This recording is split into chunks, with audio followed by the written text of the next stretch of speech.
Go on. Okay, I want to talk about the world's biggest airport built from scratch. Yeah. We're talking about Istanbul's new airport, which can right now handle 90 million passengers, but with plans to become the world's largest airport, which would be able to handle some 200 million passengers. That would certainly overtake the current biggest in the world, Atlanta. So I've been speaking to the airport's big boss and asked him if it wasn't for the rapid growth of Turkish Airlines, the national carrier, he wouldn't have a shiny new airport, surely.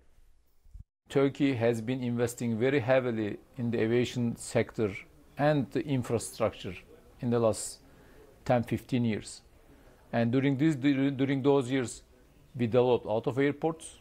Turkish Airlines grew its fleet, and now they need a bigger airport to be able to cater the growth plan of the flagship carrier in mid to long term, and also cater the growth of aviation business globally.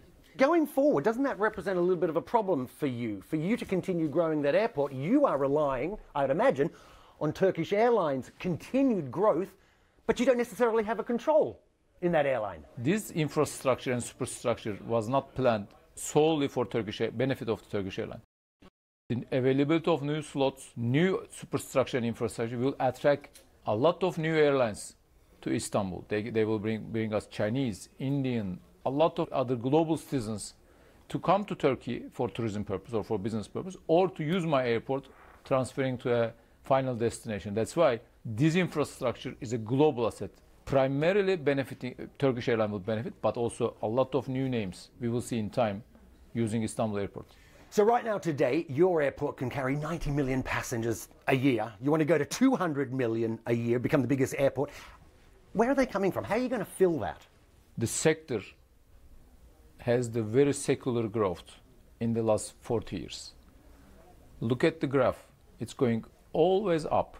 Besides some hiccup once in 10 years, like September 11, financial crisis in 2008. Today, 4 billion people are traveling annually. In 20 years' time, it's going to be 8 billion. You cannot hold these people in the air. You need to let them land, and that's why the infrastructure is very necessary. Not just for Turkey, for all other airports as well. You see, Schiphol is investing, Heathrow is investing, Frankfurt is investing, Dubai is investing. And the demand is going to come all around the world. I want to ask you about the impact of the Boeing 737 MAX jet crisis, the fleet grounded all around the world, problems for airlines, but it also has an impact on your airport. I have 10 of them at my airport, grounded for months. But in aviation business, safety is first, all right? You can give up on income, you can give up on revenue, because you need to watch a very close eye on safety. And Boeing has an issue, and they need to solve it. Until it is solved, these aircrafts are going to be hosted at my airport as a souvenir for the people to see.